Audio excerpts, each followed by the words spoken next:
শুভ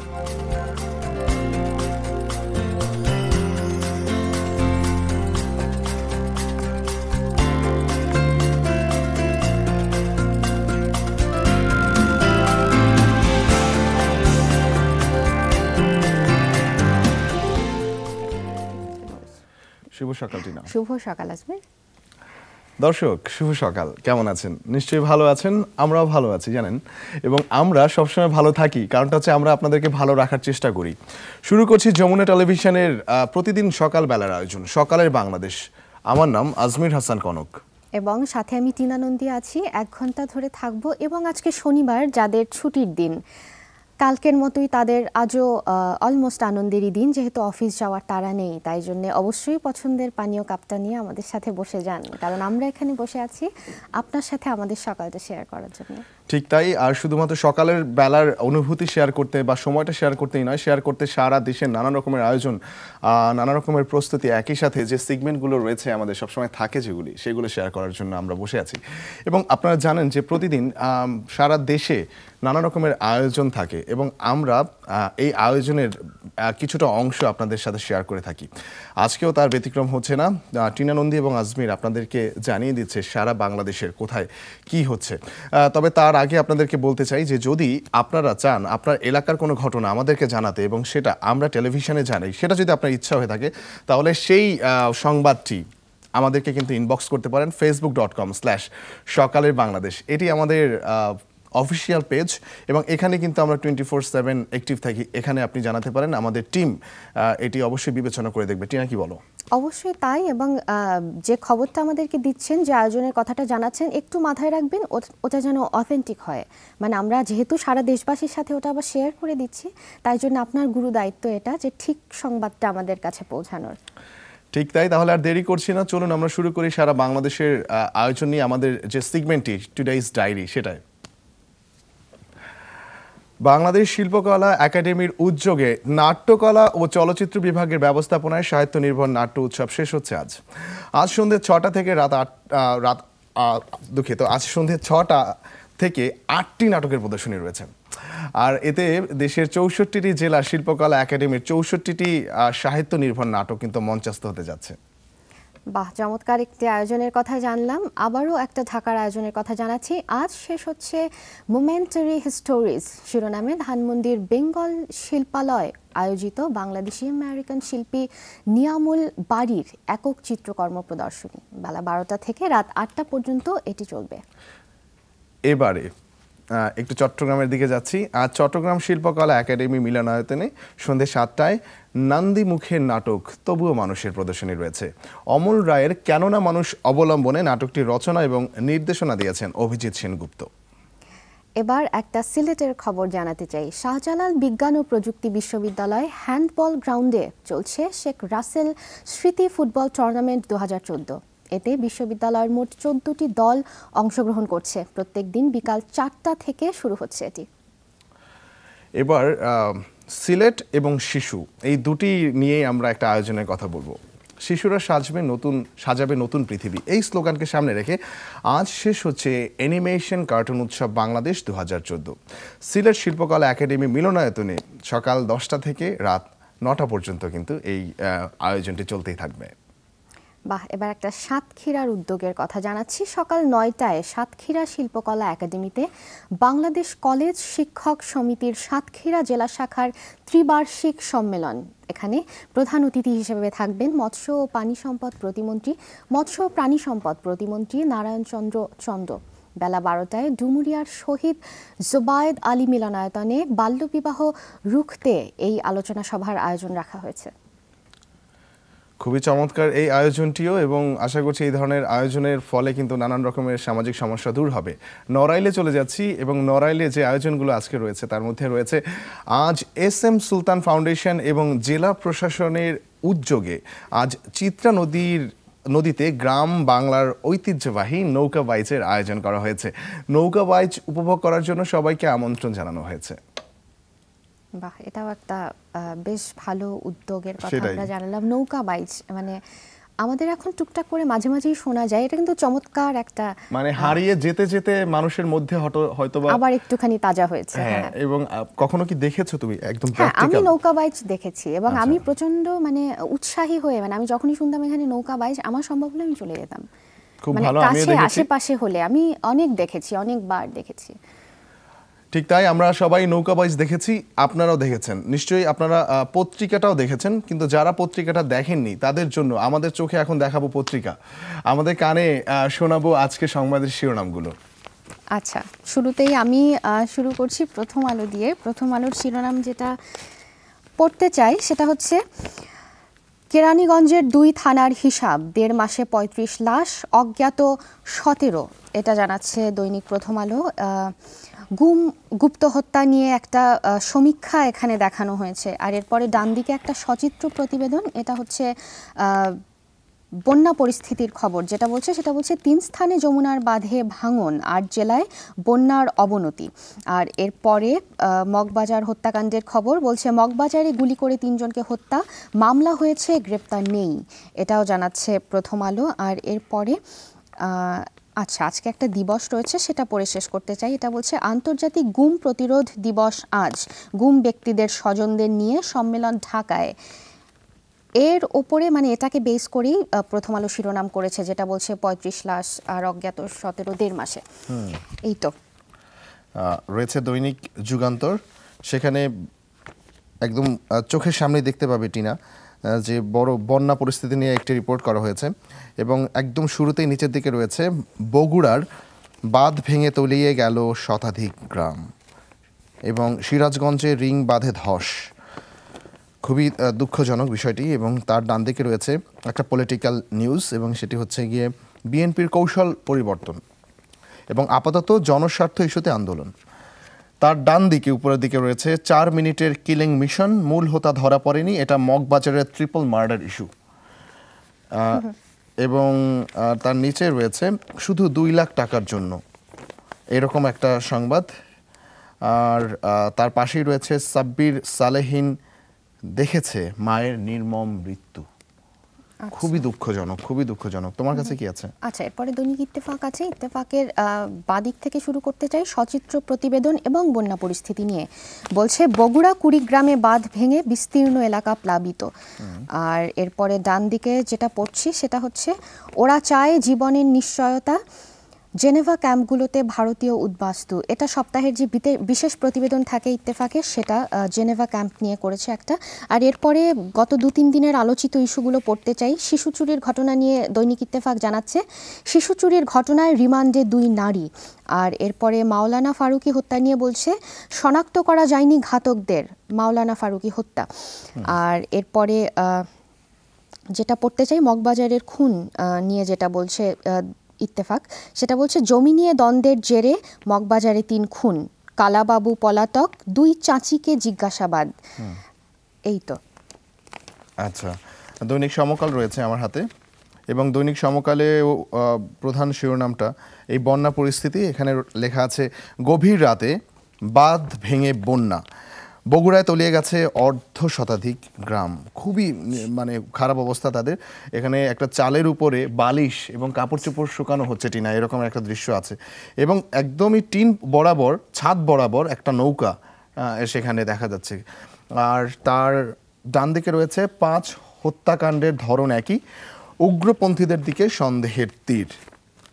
এবং তার নিচের দিকে রয়েছে কাইল্লা বাবুর 2 সহযোগী আটক, এবং কিলিং মিশনে ছিল ওরা 12 জন।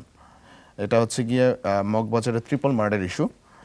এবং আচ্ছা, মোটামুটি এরকমই ছিল আমার হাতে। এখানে অবশ্য ফুটবলের একটা ব্যাপার আছে, সেটা হচ্ছে গিয়ে বাঙালির তুমি ফুটবল, আচ্ছা, এরকম একটা শিরোনামে আছে। এবং বিস্তারিত হয়তো বা একটু ভিতরের দিকে গেলে জানা যেত, কিন্তু এই মুহূর্তে তো আমাদের সময় নেই। তোমার কাছে কি আছে?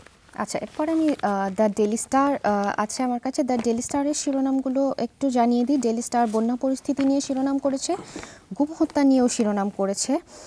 আর এরপরে আচ্ছা, এটা পড়ে দিই, গুম হত্যা নিয়ে যেটা করেছে, যেহেতু দিবস আজ, বলছে picked up they never return, 74 in force, disappearances reported in first 6 months this year আর এরপরে বন্যা পরিস্থিতি নিয়ে যেটা সচিত্র প্রতিবেদন অনেক বড় করে সেটা পড়ে দিচ্ছি এটা বলছে floods rage throughout north 100 more villages inundated as Bogra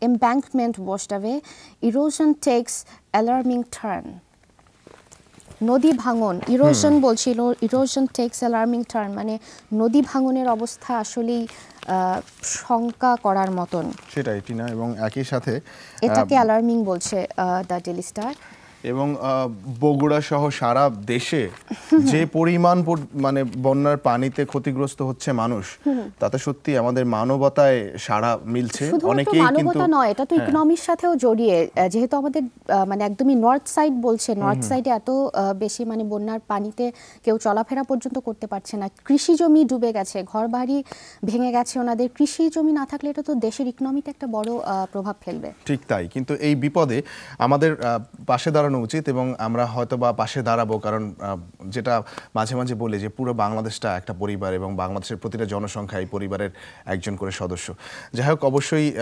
সৃষ্টিকর্তা আমাদেরকে এই বিপদ থেকে মুক্ত রাখবেন এবং এই যে ব্যাপারগুলোর সাথে আমাদের সকালবেলা আমরা চাইলেও কিন্তু অ্যাভয়েড করতে পারি না এই ধরনের বিষয়গুলো তবে আমরা কিন্তু চাইলেই মোটামুটি আপনাদেরকে অনেক কিছু জানাতে পারি অনেক ধরনের যেমন ফেসবুক আইডিটা কিন্তু আমরা জানাতে পারি সেখানে কিন্তু আপনি আপনার ভাবনাগুলো আমাদের সাথে শেয়ার করতে পারেন আর সেটা হচ্ছে facebook.com/সকালের বাংলাদেশ মোটামুটি এখানে কিন্তু আপনি পাঠাতে পারেন আর আজকে যেহেতু শনিবার টিনা অনেকেরই আজকেও দিনটাও রেস্ট হ্যাঁ তো আশা করছি যে এই দিনটাও দর্শকদের ভালো কাটবে অবশ্যই কারণ ছুটির দিন মানে ভালো কাটতেই হবে এক সপ্তাহের অনেক ঝক্কি ঝামেলার পর সবাই অপেক্ষা করে থাকে কবে ডে অফ ঠিক তাই এবং দর্শক এই মুহূর্তে আমরা নিয়ে নিচ্ছি ছোট্ট একটা বিরতির পরে একজন অতিথি নিয়ে আমরা ফিরছি সাথেই থাকুন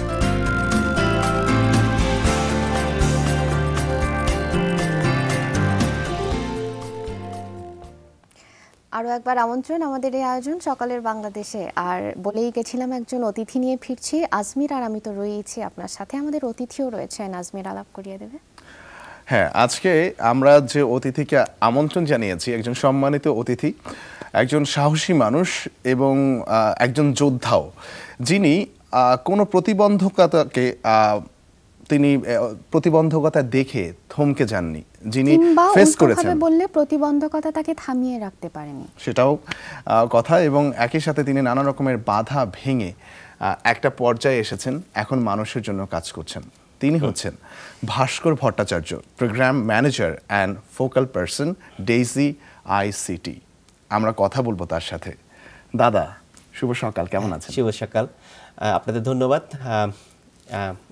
দর্শকদেরকেও ধন্যবাদ আমি কাজ করছি young power in social action YPSA নামে একটা প্রতিষ্ঠানে চট্টগ্রামে তো আশা করছি আজকে আমরা দর্শকদের জন্য কিছু নতুন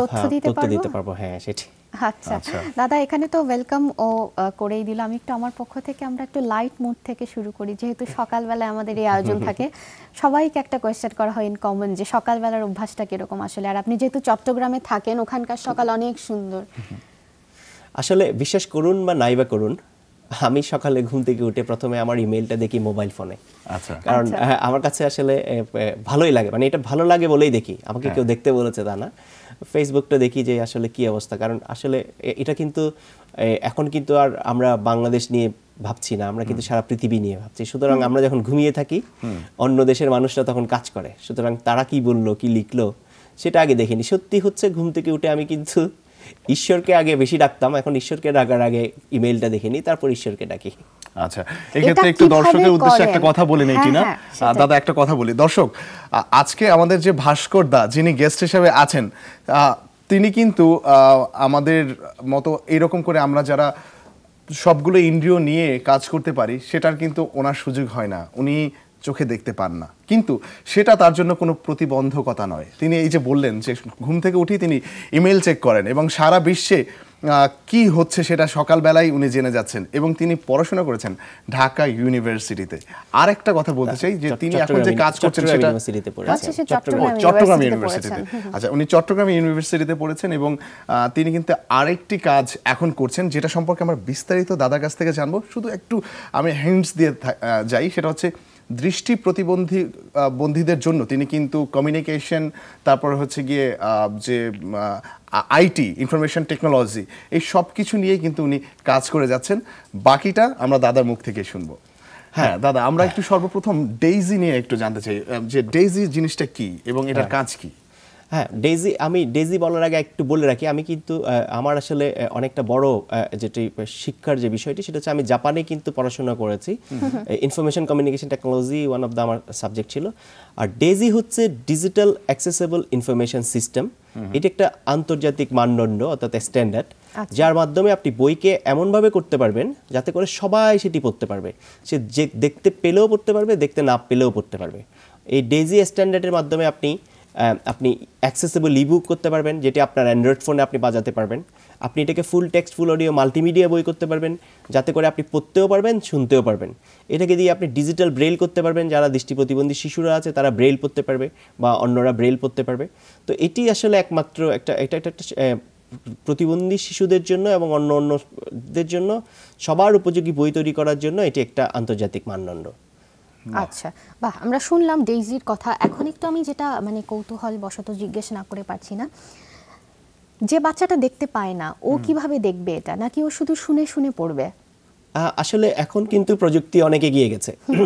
যে বাচ্চারা দেখতে পায় না সে শুনতে পাবে প্রথমত। দ্বিতীয়ত হচ্ছে যে আমি ডেইজি স্ট্যান্ডার্ডের মাধ্যমে এটাকে ব্রেইলে প্রিন্ট নেওয়া যাবে, অর্থাৎ সে ব্রেইল যেভাবে পড়ে সেভাবে ধরে ধরে বুঝবে, তাই তো? আমরা এটাকে ডিজিটাল ব্রেইল করেছি।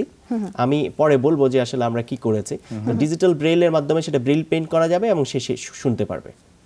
আচ্ছা, তো শুনে ওখানে অর্থাৎ আপনি একটা বই করছেন, একবারের জন্য আপনি ইনভেস্ট করছেন, এটা দিয়ে যে কোনো ধরনের ফরম্যাটে এটা নেওয়া যাবে, যে কোনো শিশু সেটা পড়তে পারবে। বাহ, আচ্ছা। আমার ছোট মেয়ে, এটাই আমার মেয়ের নাম হচ্ছে শুভা। ওর নাম না বললে সে দেখছে এবং সে শৈবালিনী ভট্টাচার্য। তো তাকে আমি আগে কিন্তু পড়াতে পারতাম না। সে আমার পাশে এসে বলতো, বাবা আমার বইটা একটু পড়ে দাও না। তো আমি বলতাম তোমার মার কাছে যাও। এখন যা হয়েছে যে আমার বইটা হচ্ছে ফুল টেক্সট, ফুল অডিও, প্রাথমিক শিক্ষা সবগুলো বই আমরা করেছি। আমি এই বিষয়ে বলবো আপনাদেরকে। তো এখানে আমার মেয়েটা আমার পাশে বসে, আমি শুনি আর সে দেখে। সুতরাং আমি তাকে শুনে পড়াই, সে দেখে পড়ে। বাহ, খুবই চমৎকার বিষয়টি এবং শুভার জন্য অনেক শুভকামনা। অনেক শুভকামনা।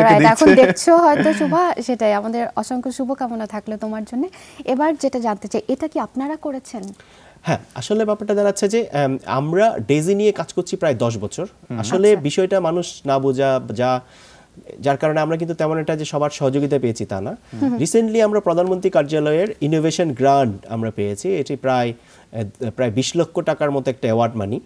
তা দিয়ে আমরা বাংলাদেশের 33টা বই, প্রাথমিক শিক্ষার বই, ক্লাস 1 থেকে ক্লাস 5, সেটি ইনোভেশন গ্রান্টের আওতায় আমরা ডেইজি স্ট্যান্ডার্ড করেছি। এবং এটা জাতীয় তথ্যকোষ, আমি দর্শকদের জন্য বলে দিই, www.infokosh.gov.bd। এখানে আপনি ডেইজি বই সেকশন আছে, এখানে গেলে আপনি ডেইজি বই সমূহ পাবেন। আপনি এটা ইউনিকোডে পড়তে পারবেন, আপনি এটাকে ডিজিটাল ব্রেইলে পড়তে পারবেন, আপনি এটাকে ফুল টেক্সট, ফুল অডিও, মাল্টিমিডিয়া হিসেবে শুনতে পারবেন, দেখতে পাবেন। এবং আপনারা জেনে খুব খুশি হবেন, আমরা একটা স্ক্রিন রিডিং সফটওয়্যার আমরা ডেভেলপ করেছি। আমরা বলতে সবাই মিলে, এখানে দৃষ্টি প্রতিবন্ধী মানুষরা ইনভলভ ছিল, আমাদের বিদেশি বন্ধুরা ইনভলভ ছিল। এটা দিয়ে আপনি বাংলাটা পড়তে পারবেন এবং লিখতে পারবেন।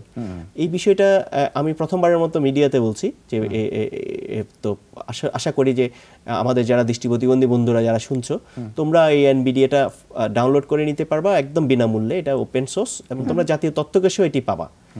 আচ্ছা, মানে এটা দিয়ে কি করতে পারবে? এটা দিয়ে আপনি বাংলাটা পড়তে পারবেন, অর্থাৎ আমি প্রথম আলোটা পড়ে নিতে পারেন, আপনি গভর্নমেন্টের ওয়েবসাইটগুলো পড়ে নিতে পারেন, আপনি বাংলা লিখতে পারবেন। আপনি দেখেন আমি দেখতে পাই না, সেজন্য তো আমার কাজ থেমে নেই। তা আমি আপনাকে একটা বাংলায় লিখতে চাই, একটা চিঠি লিখতে চাই, তাহলে আমি বাংলায় কম্পিউটারে সেটা লিখে দিতে পারবো। আমি শুনে শুনে লিখবো। কিন্তু সেক্ষেত্রে তাকে ডিজিটাল ভার্সনটা নিতে হবে, মানে তাকে ল্যাপটপ বা স্মার্টফোন বা কিছু একটা ব্যবহার করতে হবে। এটা হচ্ছে আসলে ডিজিটালি ব্যাপারটা একদমই ওই ফর্মে করা। তো তো আরেকটা ইনফরমেশন আপনাদের দিয়ে দিই, সেটা হচ্ছে যে আমরা কিন্তু এই যে ক্লাস 1 থেকে ক্লাস 5 এর বইটা করলাম, এই জন্য আমরা কিন্তু একটা অ্যাওয়ার্ড পেয়েছি, যেটা আনার জন্য আগামীকাল আমি তুরস্ক যাচ্ছি। আচ্ছা, তো অ্যাওয়ার্ডটা হচ্ছে information society innovation fund Asia award. এটা IGF হচ্ছে ইন্টারনেট গভর্নেন্স ফোরাম, তুরস্কের ইস্তাম্বুলে, যেখানে আমি রিসিভ করব। এথনিক এবং অস্ট্রেলিয়ান একটা অর্গানাইজেশন, তারা আমাদেরকে এই অ্যাওয়ার্ডটা দিচ্ছে এবং সারা পৃথিবী থেকে 4টা দেশ এই অ্যাওয়ার্ডটা রিসিভ করছে এশিয়া প্যাসিফিক রিজনে। তার মধ্যে বাংলাদেশ একটা, এবং আমি সেটা রিসিভ করবো। আমি খুবই কৃতজ্ঞতা জানাচ্ছি সবাইকে, স্পেশালি অ্যাক্সেস টু ইনফরমেশন প্রোগ্রামের A2I প্রোগ্রাম প্রধানমন্ত্রী কার্যালয়ের বন্ধুদেরকে, যারা সবসময় ছিল, আমাদের ভলান্টিয়ার যারা বইগুলো রেকর্ড করেছে, কাজ করেছে, ইউনিকোড করেছে, এবং আমাদের স্টাফরা, ইপসাতে সবাই, এবং আমাদের যিনি টিম লিডার, আমাদের ইপসার যে প্রধান নির্বাহী, বেসিক্যালি বিহাইন্ডে থেকে উনি কাজ করেন, কখনো বেশি একটা দেখা যায় না, আমাদের সবসময় সহযোগিতা করেন। তো এইভাবে আমরা কাজ করেছি, এবং ডেফিনেটলি আমার ফ্যামিলিকে, কারণ আমরা প্রচুর পরিশ্রম করতে হয়েছে 6 মাস, তারা আমাদেরকে সহযোগিতা করেছে, মা বাবা বা আমার ওয়াইফ। এই জন্য তো আমরা অ্যাওয়ার্ডটা পাচ্ছি, এবং দেশের জন্য এটা একটা সম্মানের বিষয়। অবশ্যই, নিশ্চয়ই। আপনি কালকে যাচ্ছেন, আমাদের পক্ষ থেকে আগাম মানে কংগ্রাচুলেশনস আপনাকে। আপনাদের জন্য চকলেট আনবো। Thank you. যদিও আমরা বড় হয়ে গেছি, তারপর আপনার আনা চকলেট আমরা খাবো। আমরা একটু এই বিষয়টা থেকে একটু পিছনের দিকে যেতে চাই, একটু বলতে পারেন কৌতূহল থেকে। আমি এটা রিলেটেড একটা কোয়েশ্চেন করে নি। আপনি টার্কি যাচ্ছেন, যেহেতু এটা অ্যাওয়ার্ডটা দিচ্ছে একটা অর্গানাইজেশন, এটা কি গভর্নমেন্ট প্যাট্রোনাইজেশনে হচ্ছে নাকি এটা একদমই মানে প্রাইভেট সেক্টর বেসড? আসলে আমি যাচ্ছি IGF, এটা কিন্তু UN এর একটা ইভেন্ট, এবং টার্কিশ গভর্নমেন্ট কিন্তু ওরা এটা হোস্ট করছে আর কি। গভর্নমেন্ট, টার্কিশ গভর্নমেন্ট এটা হোস্ট করছে। আমি জানি যে আমাদের এখানকার মন্ত্রীও যাওয়ার কথা, তথ্যমন্ত্রী সাহেব যাওয়ার কথা। সো আর ওইটা হচ্ছে আসলে ইনফরমেশন সোসাইটি, আপনি জানেন WSIS আপনার গ্লোবাল ইনফরমেশন সোসাইটি আছে, তারই একটি ধারাবাহিক পার্ট। এখানে অনেকগুলো প্রতিষ্ঠান এখানে জড়িত। আমি সবগুলো প্রতিষ্ঠানের নাম যেহেতু সঠিকভাবে বলতে পারবো না, সেজন্য বলছি না। ওকে, ঠিক আছে, আমরা জানলাম। আমারও কৌতূহল আছে, সেই কৌতূহলগুলো জানবো, উত্তরগুলো আপনার কাছ থেকে নেব। কিন্তু এই মুহূর্তে না দাদা, আমরা একটা ছোট্ট বিরতিতে যাচ্ছি। বিরতির পরে ফিরে এসে প্রশ্নগুলো করব, আপনার কাছ থেকে জানবো উত্তরগুলি। থ্যাংক ইউ, ধন্যবাদ। দর্শক, খুব চমৎকার একটা বিষয় নিয়ে আমরা কথা বলছি। চমৎকার একজন মানুষ, ভাস্কর ভট্টাচার্য আমাদের সাথে রয়েছেন। তার সাথে আরও কথা আমাদের চালিয়ে যেতে হবে, আমরা কথা বলবো, কিন্তু এই মুহূর্তে একটা ছোট্ট বিরতির পরে ফিরছি।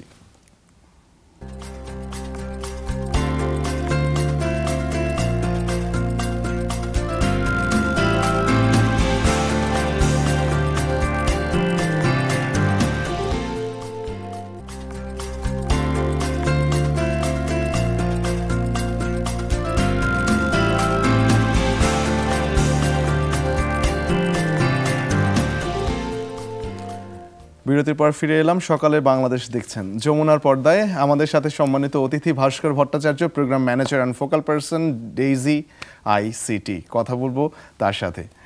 দাদা, যে কৌতূহলের কথা বলছিলাম, আমরা দেখতে পাই আপনাদের মতো অনেক শিক্ষিত মানুষজন যারা দৃষ্টি প্রতিবন্ধী হওয়ার পরেও সমাজের বিভিন্ন জায়গায় কাজ করছেন, বিভিন্ন অর্গানাইজেশনে কাজ করছেন। আপনি কাজ করছেন দৃষ্টি প্রতিবন্ধীদের জন্যই। এই যে ব্যাপারটা, মানে এটা কি শুধুমাত্র আপনি ছোটবেলা থেকে সাফার করেছেন, তো আপনি ভাবছেন যে অনেক প্রতিবন্ধকতা ছিল, আপনি যদি কিছু করতে পারেন তাহলে ওই পরবর্তী জেনারেশনের দৃষ্টি প্রতিবন্ধীরা অনেক সাপোর্ট পাবে, সেটাই কি একমাত্র উদ্দেশ্য, নাকি এর পেছনে অন্য কোনো মহৎ উদ্দেশ্য রয়েছে? আসলে আমি মহৎ কিনা জানি না, বাট আমার যেটা মনে হয়েছে, আসলে প্রথমত আমি নিজের জন্য কাজ করি। আমি নিজের জন্য এই জন্য বলছি যে এখন ধরেন আমি একটা টেকনোলজি যখন ডেভেলপ করি, তখন কিন্তু সবচেয়ে বেশি আগে উপকৃত হই আমি। যেমন ধরেন আমি যে বাংলা স্ক্রিন রিডিং সফটওয়্যারটার কথা বললাম, সেটা হওয়ার পরে কিন্তু আমি বাংলা লিখতে পাচ্ছি, পড়তে পাচ্ছি। আমি এত মহান কথাটা বলতে চাই না, আমি আসলে মনে করছি যে আমি নিজের জন্য কাজ করলে কমিউনিটি সেটি উপকৃত হচ্ছে। আপনি বলেছি যে আমি যে বইটা যখন করেছি, তখন আমার মেয়েটাকে আমি পড়াতে পারছি, কিন্তু বইটার দ্বারা উপকৃত হচ্ছে অনেক মানুষ। এটা প্রথমত একজন প্রতিবন্ধী মানুষ হিসেবে আমার সামনে যে বাধা, সেটি সরিয়ে আমি কিভাবে এগিয়ে যাব, এই জন্য কাজ করা শুরু। এবং আমার কাছে মনে হয়েছে যে আমি যে বিষয়গুলো নিয়ে কাজ করছি, এবং আমার প্রতিষ্ঠান ইপসা, এই মুহূর্তে আসলে সেই বিষয়গুলো নিয়ে কাজ করার বেশি যে প্রতিষ্ঠান বা ব্যক্তিরা আছে তা না। আমরা যখন শুরু করেছিলাম খুব কম ছিল, এখন অনেকে করছেন। যেমন এখানে Bangladesh visual impaired people society সহ অনেক প্রতিষ্ঠান এখন আছে যারা আসলে কাজ করছে এই তথ্য প্রযুক্তি নিয়ে। তো এই ক্ষেত্রে আমরা মনে হয়েছে যে আসলে একটু এক্সপার্ট সাপোর্ট দেওয়া দরকার, যেটাতে সবাই যাতে এটি ব্যবহার করতে পারে। আচ্ছা আচ্ছা, মানে আপনি এক্সপার্ট সাপোর্টের কথা বললেন, ও যেটা জিজ্ঞেস করলো, মানে আমি ডেফিনেটলি হ্যাঁ, আপনি কোনো যখন একটা সফটওয়্যার ডেভেলপ করছেন আপনি ওটা থেকে সব থেকে বেশি অ্যাভেল করতে পারছেন, তো এই চিন্তাটা কোথা থেকে আসলো, মানে ইন্টারেস্টটা কোথা থেকে গ্রো করলো? গ্রোটা করলো আসলে দেখেন, আমরা যখন পড়াশোনা করেছি বিশ্ববিদ্যালয়ে, বিশ্বাস করুন আমরা একটা বই পাইনি পড়ার জন্য। যখন প্রাথমিক বিদ্যালয়ে পড়তাম 10 বছরের পুরনো ব্রেইল বই আমাদেরকে দেওয়া হতো, যেটি আসলে আমরা পড়তেও পারতাম না ঠিকমতো। আচ্ছা, এটা একটু তাহলে ডিটেইলে শুনি, তার আগে বরং নিউজ আপডেটটা নিয়ে নেই। ঠিক তাই দাদা, আমাদের নিউজ আপডেট ছোট করে শুনলে হবে না। নিউজ আপডেটের সময় হয়ে গেল, ফিরছি দাদা আপনার কাছে আবারও। দর্শক, এবারে আমাদের একটু নিউজ আপডেট জেনে নেবার পালা। আমাদের সাথে এখনই যুক্ত হবেন শাওন দত্ত, জানাবেন এই মুহূর্তে তার হাতে থাকা নিউজ আপডেট। শাওন, শুভ সকাল, কেমন আছেন? শুভ সকাল আজমির, আপনাকে ধন্যবাদ। দর্শক, আমন্ত্রণ যমুনার হেডলাইন নিউজে, আর সাথে আছি আমি শাওন দত্ত। আন্তর্জাতিক গুম প্রতিরোধ দিবস আজ। স্বজনদের ব্যথা, গুম, খুন, অপহরণ আর না প্রতিপাদ্য নিয়ে সম্মেলনের আয়োজন করা হয়েছে ঢাকায়। জাতীয় প্রেস ক্লাব মিলনায়তনে এ সম্মেলনের আয়োজন করেছে মৌলিক অধিকার সুরক্ষা কমিটি। দিবসটি উপলক্ষে দেশে গুম, অপহরণ বন্ধে স্বাধীন তদন্ত করতে 43টি দেশ সনদটি গ্রহণ করেছে। অনুস্বাক্ষর করেছে 93টি দেশ, তবে বাংলাদেশ এখনও এতে অনুস্বাক্ষর করেনি। জাতিসংঘ 2010 30 আগস্টকে আন্তর্জাতিক গুম প্রতিরোধ দিবস ঘোষণা করে। এরপর 2011 সাল থেকে বিভিন্ন দেশে দিবসটি পালিত হচ্ছে।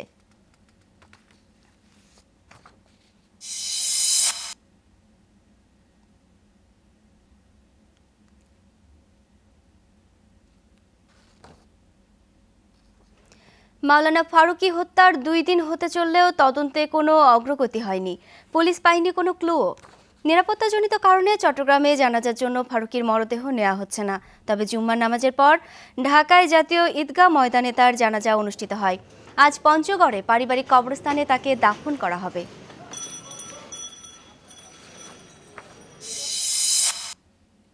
ঢাকা বিশ্ববিদ্যালয়ের মহসিন হল ও বঙ্গবন্ধু হলে ছাত্রলীগের সংঘর্ষের ঘটনায় 7 শিক্ষার্থীকে সাময়িক বহিষ্কার করেছে বিশ্ববিদ্যালয় কর্তৃপক্ষ। এরা হলেন দর্শন বিভাগের শিক্ষার্থী শাহিন, উর্দু বিভাগের শাকিল, ট্যুরিজম বিভাগের লিটন, লোক প্রশাসন বিভাগের মেহেদি, ইংরেজি বিভাগের মামুন ও আশিক এবং অন্যজন হল জাফর। বৃহস্পতিবার তুচ্ছ ঘটনাকে কেন্দ্র করে সংঘর্ষে অপরাধ বিজ্ঞান বিভাগের শিক্ষার্থী আলামিন গুরুতর আহত হয়।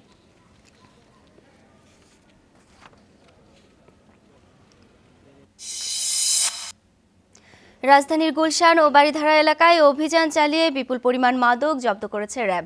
শুক্রবার রাতে গোপন সংবাদের ভিত্তিতে সেখানে অভিযানে যায় র্যাব সদস্যরা। গুলশান 2 নম্বর এলাকার একটি ক্লাব থেকে বিপুল পরিমাণ বিদেশি মদ ও বিয়ার জব্দ করা হয়। এর সাথে জড়িত সন্দেহে 3 জনকে আটক করা হয়েছে। র্যাব জানিয়েছে, দীর্ঘদিন ধরে এই ক্লাবে অবৈধভাবে মাদক বিক্রি করা হতো।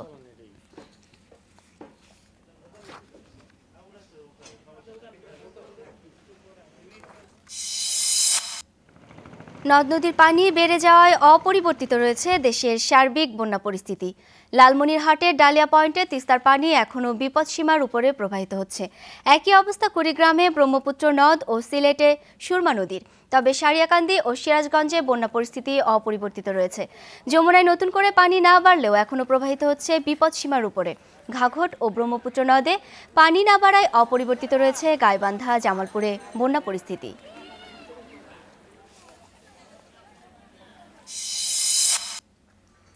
সুন্দরবন সাতক্ষীরা রেঞ্জের বড় টিয়াখালী নদী এলাকায় পুলিশের সাথে কথিত বন্দুকযুদ্ধে গুলিবিদ্ধ হয়েছে বনদস্যু আলিম বাহিনীর second in command Kamrul Islam.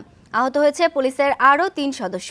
শুক্রবার রাতে এই ঘটনা ঘটে। পুলিশের দাবি, গতকাল কালীগঞ্জের মির্জাং এলাকা থেকে গ্রেপ্তারের পর টিয়াখালী নদী এলাকায় অস্ত্র উদ্ধারে যায় পুলিশ। এ সময় কথিত বন্দুকযুদ্ধে আহত হয় কামরুল।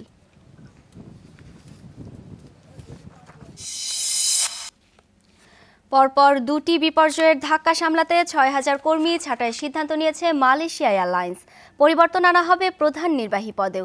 শুক্রবার মালয়েশিয়া এয়ারলাইন্সে 69% শেয়ার থাকা রাষ্ট্রীয় বিনিয়োগ প্রতিষ্ঠান খাজানা ন্যাশনাল কর্মী ছাঁটাইয়ের এই ঘোষণা দিয়েছে। এয়ারলাইন্সের শতভাগ মালিকানা নেওয়ারও ঘোষণা দিয়েছে প্রতিষ্ঠানটি। চলতি বছর মার্চে 239 জন আরোহী নিয়ে মালয়েশিয়া এয়ারলাইন্সের একটি বিমান মাঝ আকাশে হারিয়ে যায়। 4 মাসের মাথায় 17 জুন পূর্ব ইউক্রেনে আরেকটি বিমান ভূপাতিত হয়।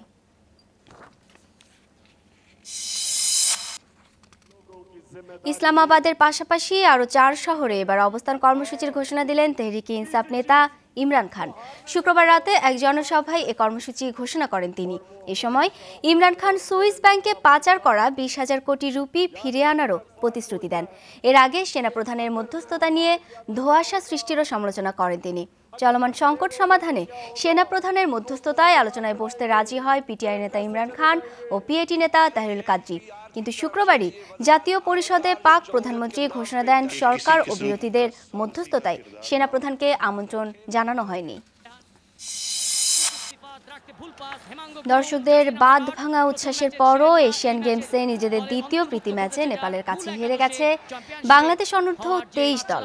সিলেট জেলা স্টেডিয়ামে স্বাগতিকদের 1-0 গোলে হারায় নেপাল অনূর্ধ্ব 23। ম্যাচের প্রায় পুরোটা সময় সমান তালে পাল্লা দেয় দুদল, কিন্তু প্রথমার্ধে গোল পায়নি কেউই। এশিয়ান গেমসের আগে মালয়েশিয়ায় আরেকটি প্রীতি ম্যাচ খেলবে বাংলাদেশ দল। এই ছিল এখনকার মতো। ফিরে যাচ্ছি সকালের বাংলাদেশে টিনা ও আজমিরের কাছে। অসংখ্য ধন্যবাদ জানাচ্ছি। দর্শক, আমরা আবারও আমাদের আলোচনা চলে যাচ্ছি। হ্যাঁ দাদা, তখন আমরা যে বিষয়টা কথা বলছিলাম, যে বিষয়টা কথা বলতে পারলেন না ঠিক মতো, কারণ নিউজ ছিল, ওখান থেকে আমি যেটা বলতে চেয়েছি সেটা হচ্ছে যে আসলে আমরা যখন পড়াশোনা করেছি তখনও আমরা বই পাইনি। এখনো যদি দৃষ্টি প্রতিবন্ধী মানুষদের বলতে হয় যে আমরা বই পাচ্ছি না, আর এখন প্রযুক্তির কারণে কিন্তু দৃষ্টি প্রতিবন্ধকতা কোনো সমস্যা নয়। তো এই যে প্রযুক্তি যদি আমরা প্রতিবন্ধী মানুষের কাছে পৌঁছাতে না পারি, এই যে পৌঁছানোর যে একটা আকাঙ্ক্ষা, এখান থেকে কিন্তু কাজ করা। এবং আমি আপনাদেরকে বলতে চাই সেটা হচ্ছে যে আমরা আগামী 1 বছরের মধ্যে এই কথাটা বলতে চাই যে সব শিশুরা, সব দৃষ্টি প্রতিবন্ধী ছাত্রছাত্রীরা অন্ততপক্ষে একটি বই পাবে পড়ার জন্য। আপনি বিশ্ববিদ্যালয়ে পড়বে, তার একটা বইও থাকবে না, এটি হতে পারে না। আসলে এটি অধিকারের লঙ্ঘন এবং এটি রাষ্ট্রীয় দায়িত্ব ছিল। তো এখন রাষ্ট্র অনেক সময়, আমরাই তো রাষ্ট্র, আমরা মানুষ, এখন রাষ্ট্রের পাশে থেকে কিন্তু আমরা কাজ করছি এবং সরকারের সাথে আমরা কাজ করছি। আপনাকে আমি দুটো সংবাদ দিতে চাই, সেটা হচ্ছে যে এটুআই এবং প্রধানমন্ত্রী কার্যালয় এবং ইপসা জয়েন্টলি আমরা একটা ট্রেনিং অর্গানাইজ করছি পাবলিশার এবং যারা এনসিটিভি তাদের জন্য, যাতে করে তারা এই ধরনের কাজটা নিজেরা করতে পারেন। পাবলিশাররা এমনভাবে বইটা তৈরি করবেন, ফাইলটা তৈরি করবেন, যাতে করে আমাদের আবার নতুন করে এটা বানাতে না হয়, এটা অ্যাক্সেসিবল করতে না হয়। এই জন্য এটা আগামী মাসের 15 তারিখ থেকে ট্রেনিংটা হবে। এবং আমরা আগামীতে 18 তারিখে প্রধানমন্ত্রী কার্যালয়ে একটা সেমিনারও করব, যাতে করে এই ধরনের বই সরকার আরও বেশি পৃষ্ঠপোষকতা দেন এবং এনসিটিভি তারা যাতে নিজেরা, এডুকেশন মিনিস্ট্রি নিজেরা যাতে বইগুলো করতে পারেন, এটি হওয়া উচিত। আচ্ছা, অবশ্যই আমরা এই ট্রেনিং এর ব্যাপারটায় আরেকটুখানি ইন ডিটেল আসবো, তবে তার আগে আমাদের একজন সহকর্মীর কাছে চলে যাই। সে আমাদের কি জানাতে চাচ্ছে দেখেনি। দর্শক, আমরা একটু চট্টগ্রাম থেকে সরাসরি কানেক্ট করি আমাদের সহকর্মী রেশমি নন্দীকে। কি জানাতে চাইছে রেশমি আজ আমাদের, দেখি। রেশমি, শুভ সকাল।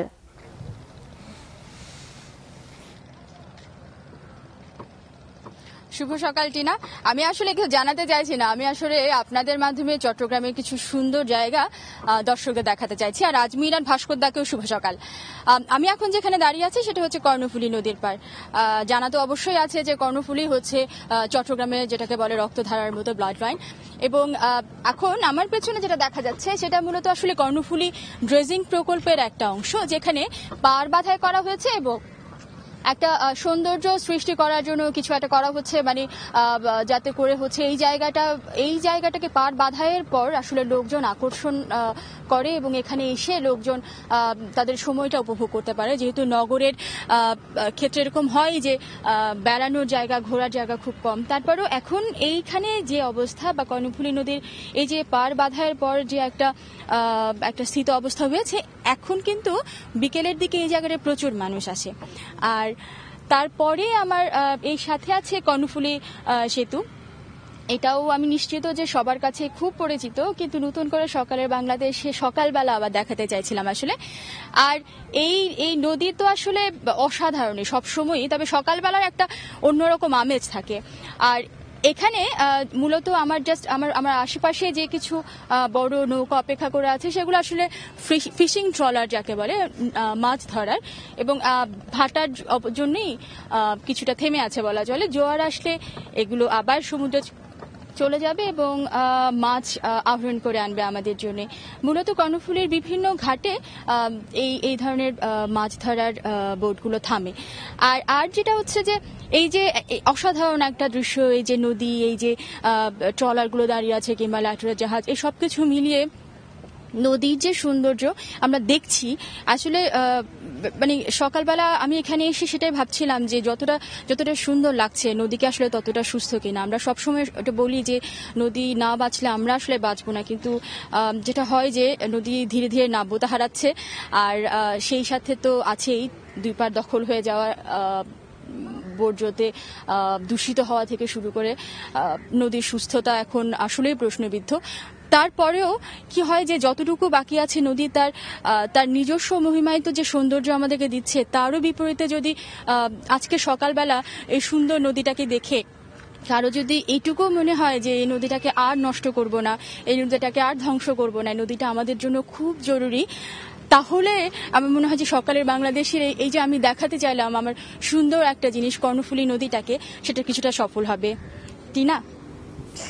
রেশমি, অসংখ্য ধন্যবাদ। আমরা জেনেও নিলাম, দেখেও নিলাম কর্ণফুলী থেকে যেটা দেখাতে চাইছিলে তুমি। আমরা আমাদের থ্রুতে দর্শকরাও দেখে নিলেন। আর দর্শক, আমরা আবার ফিরছি আমাদের আজকের অতিথি ভাস্করদার কাছে। ভাস্করদা, আমরা ট্রেনিং প্রসঙ্গে ছিলাম। ট্রেনিংয়ের কথা আপনি ছোট্ট করে নিয়ে এসেছিলেন যে আমাদের এখানে ট্রেনিং একটা সিস্টেম আছে, তারিখগুলো বলছিলেন কবে কবে থেকে শুরু হচ্ছে। ট্রেনিং ব্যাপারটা একটু ডিটেইলে জানতে চাই। আসলে যেটি হচ্ছে যে প্রথমত আমি চট্টগ্রামকে খুব ভালোবাসি, ভালোই লাগছিল কর্ণফুলী। আচ্ছা, আপনার ইউনিভার্সিটি ছিল না চট্টগ্রাম? আমার জন্ম চট্টগ্রামে। আচ্ছা, সিটাইঙ্গা কলারে শুভেচ্ছা জানাই। আচ্ছা, আশাবাড়ি ব্যাকগ্রাউন্ড গমাসন।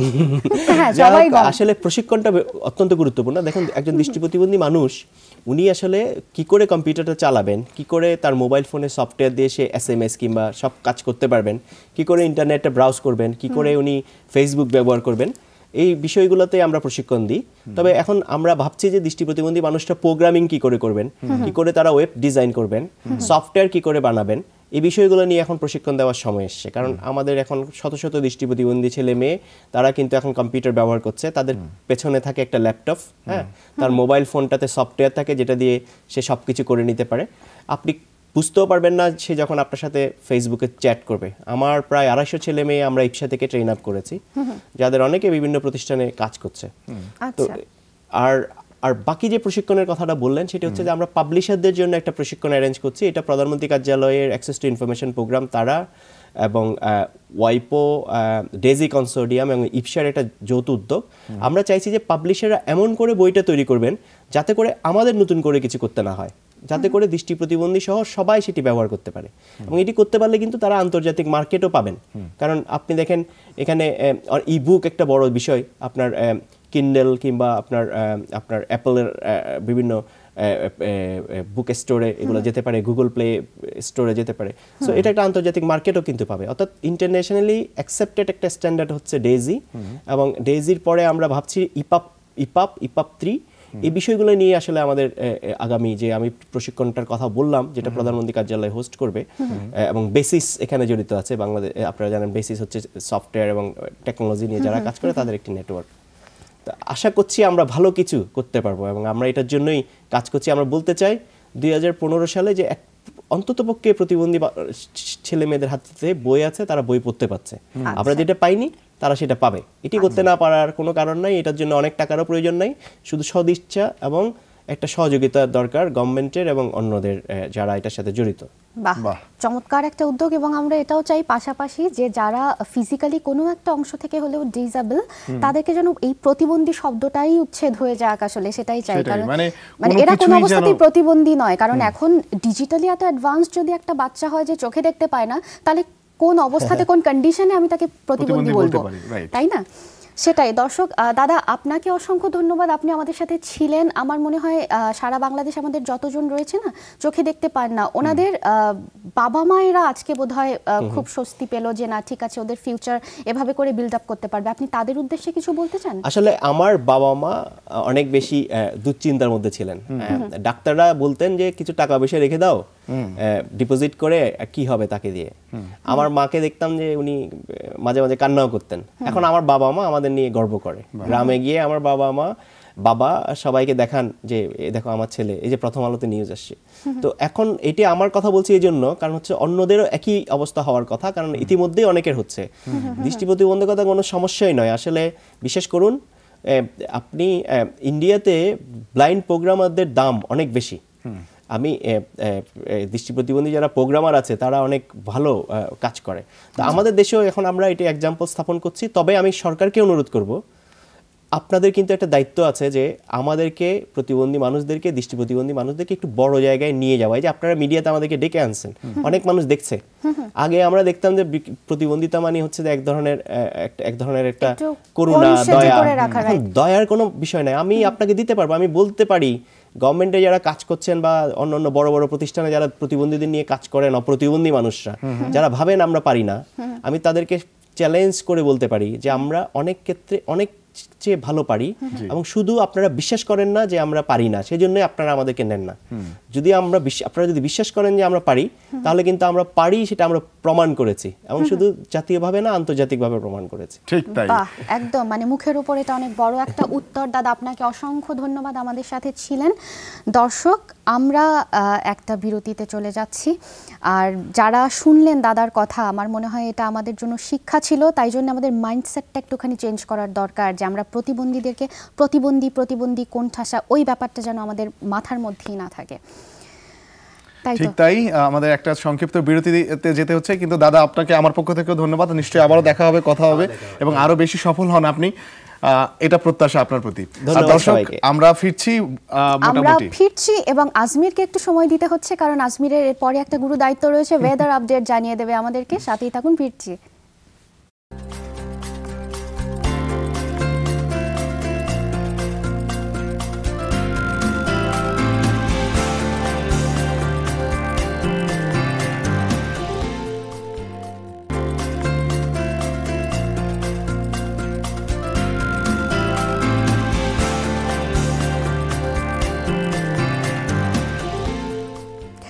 দর্শক, আরও একবার আমন্ত্রণ আমাদের সাথে, আমাদের সকালবেলার আয়োজন সকালের বাংলাদেশে। আর যেরকম বিরতির আগে বলে গেছিলাম যে আজমিরকে একটু সময় দিই, ওয়েদার আপডেট জানিয়ে দেবেও আমাদের, কারণ এই মুহূর্তে ওয়েদার আপডেটটা আসলে না জানলেই নয়। কারণ চট্টগ্রামেরও অত সুন্দর একটা সকাল আমরা দেখে নিলাম, তবে বন্যা পরিস্থিতির কথাও তো মাথায় আছে। শুধুমাত্র সব জায়গার সব সকাল যে সুন্দর হচ্ছে এখন তা তো নয়, তাই জন্যে ওয়েদার আপডেটটা জানা অত্যন্ত জরুরি। আমি হ্যান্ড ওভার করে দিচ্ছি আজমিরকে, ওখান থেকে ওকে ডিরেক্ট কানেক্ট করছি ওয়েদার স্টুডিও থেকে। আজমির। টিনা, অসংখ্য ধন্যবাদ জানাচ্ছি আমার কাছে চলে আসার জন্য। দর্শকদের উদ্দেশ্যে বলছি, দর্শক, আজকের আবহাওয়ার পরিস্থিতি জানাবো এখন। দর্শক, আমাদের ওয়েবসাইট যেটা বলছে সেটা হচ্ছে গিয়ে ঢাকা, রাজশাহী, রংপুর, চট্টগ্রাম, খুলনা, বরিশাল ও সিলেট বিভাগের অনেক জায়গায় অস্থায়ী দমকা হাওয়া সহ হালকা থেকে মাঝারি ধরনের বৃষ্টি অথবা বজ্রসহ বৃষ্টি হতে পারে। সেই সাথে দেশের কোথাও কোথাও কিন্তু ভারী ধরনের বর্ষণেরও সম্ভাবনা রয়েছে। সারা দেশে দিন এবং রাতের তাপমাত্রা সামান্য কিন্তু বৃদ্ধি পেতে পারে, যার ফলে আসতে পারে কিছুটা গরম, এবং এই গরম থেকে আপনাকে বিভিন্নভাবে নিজেকে সেফ রাখতে হবে। ছাতা ব্যবহার করতে হবে, একটু ছায়ার জায়গায় চলাফেরা করতে হবে, একটু সুন্দর কাপড় পরতে হবে, নরম কাপড় পরতে হবে। এভাবে আপনি কিন্তু নিজেকে ঠিক রাখতে পারেন, সেফ রাখতে পারেন। এবার একটু জানিয়ে দিতে চাই গতকালের সর্বোচ্চ তাপমাত্রা এবং সর্বনিম্ন তাপমাত্রার কথা। গতকালের সর্বোচ্চ তাপমাত্রা ছিল সিলেটে 36.1 ডিগ্রি সেলসিয়াস এবং সর্বনিম্ন তাপমাত্রা ছিল শ্রীমঙ্গলে 24.4 ডিগ্রি সেলসিয়াস। এবার একটু সূর্যোদয় এবং সূর্যাস্তের সময়টা আপনাদেরকে জানাতে চাই। আজকে সূর্যোদয় হয়েছে ভোর 5:39 এবং সূর্য অস্ত যাবে 6:19। এবারে জানিয়ে দিতে চাই বিভাগীয় শহরগুলোতে আজকে সর্বোচ্চ এবং সর্বনিম্ন তাপমাত্রা। প্রথমে যাচ্ছি ঢাকাতে, যেখানে সর্বোচ্চ তাপমাত্রা 34 ডিগ্রি সেলসিয়াস, সর্বনিম্ন 24.5 ডিগ্রি সেলসিয়াস। এবং তারপরে যাচ্ছি চট্টগ্রামের দিকে, যেখানে সর্বোচ্চ তাপমাত্রা 33.8 ডিগ্রি সেলসিয়াস, সর্বনিম্ন 26.5 ডিগ্রি সেলসিয়াস। রাজশাহীর দিকে যাচ্ছি। রাজশাহীতে সর্বোচ্চ তাপমাত্রা অনেকটা বেশি, 35.5 ডিগ্রি সেলসিয়াস এবং সর্বনিম্ন 26 ডিগ্রি সেলসিয়াস, এবং এক্ষেত্রে কিন্তু মোটামুটি তারতম্যটা অনেক বেশি। এখানে কিন্তু রিল্যাক্সও একটু পাবেন, সন্ধ্যার দিকে কিন্তু তাপমাত্রা কমে যাচ্ছে এবং তারপর থেকে মোটামুটি একটু ঠান্ডা, একটু শান্তি পাবেন। রংপুরে সর্বোচ্চ তাপমাত্রা 34.5 ডিগ্রি সেলসিয়াস, সর্বনিম্ন 26.6 ডিগ্রি সেলসিয়াস। এবারে যাচ্ছি খুলনার দিকে, যেখানে রয়েছে সর্বোচ্চ তাপমাত্রা 34 ডিগ্রি সেলসিয়াস এবং সর্বনিম্ন 27 ডিগ্রি সেলসিয়াস। এখানে কিন্তু খুব বেশি যে একটা তারতম্য সেটা কিন্তু আপনি লক্ষ্য করবেন না। বরিশালে সর্বোচ্চ তাপমাত্রা জানিয়ে দিচ্ছি 32.5 ডিগ্রি সেলসিয়াস এবং সর্বনিম্ন 26 ডিগ্রি সেলসিয়াস। এবং যারা সিলেটে রয়েছেন সেখানে কিন্তু অনেক বেশি তাপমাত্রা, সর্বোচ্চ হতে পারে এটি 35.9 ডিগ্রি সেলসিয়াস এবং সর্বনিম্ন এটা নামতে পারে 25.7 ডিগ্রি সেলসিয়াস। এবং সারা দেশে এটার বাইরেও কিন্তু বৃষ্টিপাতের কোথাও সম্ভাবনা রয়েছে, তাই হাতে নিন ছাতা এবং আপনি সুরক্ষায় থাকুন। টিনা, এই ছিল আমার কাছে থাকা আবহাওয়ার সর্বশেষ খবর। আমি ফিরছি সকালের বাংলাদেশে স্টুডিওতে। ধন্যবাদ আজমির। দর্শক, আমরা জেনে নিলাম আপডেটগুলো, ওয়েদার আপডেট। তো যেখানে যেখানে আবহাওয়া একদমই কনসিস্টেন্ট নয়, আপনাদেরকে বলছি একটুখানি সাবধানে থাকবেন। এবং সবসময় যেটা বলি, সমুদ্র উপকূলে যারা রয়েছেন তারা অতিরিক্ত সাবধানে থাকবেন, কারণ যখন তখন ভারী বর্ষণের সম্ভাবনা কিন্তু ওই দিকটাতে, এই অঞ্চলগুলোতে অনেক বেশি। আর এরপরে আপনাদের সাথে একটুখানি ফেসবুক প্রসঙ্গে ফিরি, কারণ এখানে আমরা ডিরেক্ট কানেক্টেড। আমাদের ফেসবুক শুরুতেই আমি আসলে ওয়েব পেজের অ্যাড্রেসটা বলে দিয়ে আমাদের সাথে যেখানে আপনারা আপনাদের মনের কথা জানাবেন, সকালের বাংলাদেশ রিলেটেড সাজেশনগুলো দিতে পারবেন। সেটা হচ্ছে facebook.com/সকালের বাংলাদেশ। আর এরপরে ফেসবুক প্রসঙ্গে আছি যেহেতু, ছবি প্রসঙ্গে চলে যাই। ছবি প্রসঙ্গে যত কথা, অনেক কিছু বলবো, তবে তার আগে আজকের ছবিটা দেখে নিচ্ছি। আজকে যে ছবিটা দেখবো সেটা পাঠিয়েছেন আলোকচিত্রী শাহনাজ। উনি পাঠিয়েছেন পাটুরিয়া ফেরিঘাট থেকে।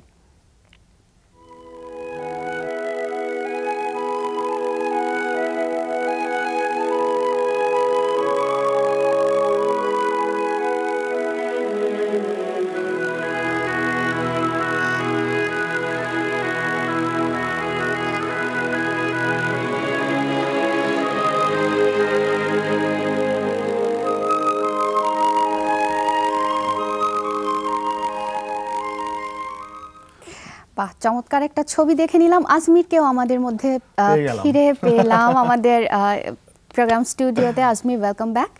আর ছবি নিয়ে বলছিলাম যে অনেক অনেক কথা বলতে হবে, যেগুলো বলতে হবে শুরু করে ফেলি। ছবির প্রসঙ্গটা যেখানে আসে সেটা হচ্ছে আমরা আপনাদের কাছে এই মাসের সকালটা দেখতে চাই, সকালের বাংলাদেশকে আপনাদের চোখে দেখতে চাই। তাই জন্য এখনকার সকালবেলার ছবি তুলে পাঠান, মানে হচ্ছে এখন অগস্ট, তাই জন্য অগস্টের ছবি চাই, মানে একদম সদ্য তোলা ছবি। আর ছবি পাঠাতে গেলে অ্যাড্রেসটা আমি আগেই বলে দিলাম, আবারও বলতে পারি ছোট্ট করে, facebook.com/সকালের বাংলাদেশ। এখানে ইনবক্স করে পাঠাবেন। আর যেটা বলতে চাই সেটা হচ্ছে আমাদের মাস সেরা ছবি বিজয়ী প্রসঙ্গ। মাস সেরা ছবি বিজয়ী হয়ে, মানে যিনি হন নির্বাচিত, তিনি এখানে আসেন স্টুডিওতে। তার সাথে আমরা 1 ঘন্টা সময় পাই তার এক্সপিরিয়েন্স শোনার, ছবি তোলার এক্সপিরিয়েন্স, ইন্টারেস্ট, অনেক অনেক অনেক কিছু শোনার। যমুনার পক্ষ থেকে যেটা থাকে একটা প্রয়াস, ছোট্ট একটা গিফট হ্যাম্পার তার জন্য। যমুনা ব্লকবাস্টারের পক্ষ থেকে 2টো টিকিট থাকে দুজনের জন্য একই মুভির। আর এরপরে কক্সবাজার হোটেল সিগালের পক্ষ থেকে একটা অফার থাকে, যেটা আজমির বলবে। মোটামুটি দুজনের 2 রাত 3 দিনের একটা বড় প্যাকেজ, যেখানে অনেক ধরনের সুযোগ সুবিধা আপনারা পাচ্ছেন। আর এটা পেতে গেলে আমাদেরকে ছবি পাঠাতে হবে, শুধু রেজুলেশনটা খেয়াল রাখতে হবে। ছবি পাঠাবেন আপনি কিন্তু ইনবক্স করে। এই জিনিসগুলো যদি মোটামুটি মাথায় থাকে তাহলে আশা করছি যে আপনার ছবিটি আমরা পেয়ে যাব এবং সেটি আপনাদের জন্যই দেখাবো, এবং সেটি হয়তো হয়ে যাবে মাস সেরা ছবি। কি বলো? অবশ্যই সেটাই। আমার মনে হয় এত কিছু ভাবতেও হবে না, মাস সেটা ছবি হবে কি হবে না, হচ্ছে কি হচ্ছে না, no please, no worries, just মনের মতন একটা ছবি মুহূর্ত ক্যাপচার করে পাঠিয়ে দিয়ে। আচ্ছা, অনেকে ভাবে, কিন্তু প্লিজ এত কিছু মাথায় থাকলে না ভালো মুহূর্ত ক্যাপচার করা যায় না, ভালো মুহূর্ত মিস করে ফেলবেন। ভালো মুহূর্ত পেলে ক্যাপচার করে ফেলেন, আমাদেরকে পাঠিয়ে দেন, দ্যাটস ইট। বাকিটা দেখা যাবে। হ্যাঁ, বাকিটা দেখা যাবে। দর্শক, আমরা কিন্তু একদম শেষ পর্যায়ে চলে এসেছি। দেখতে দেখতে দেখুন 1 ঘন্টা চলে গেছে, এবং আশা করছি যে আবারও নতুন একটা সকালে আপনাদেরকে আমরা কাছে পাবো এবং আপনাদের মাঝে ছড়িয়ে যাব। কিন্তু এই মুহূর্তে যেহেতু সময় শেষ, একদম বিদায় ঘন্টা বাজলো, তাই জন্য আমাদের আপাতত এখান থেকে টাটা করতে হচ্ছে। আপনারা ভালো থাকবেন, সুস্থ থাকবেন, সাবধানে থাকবেন।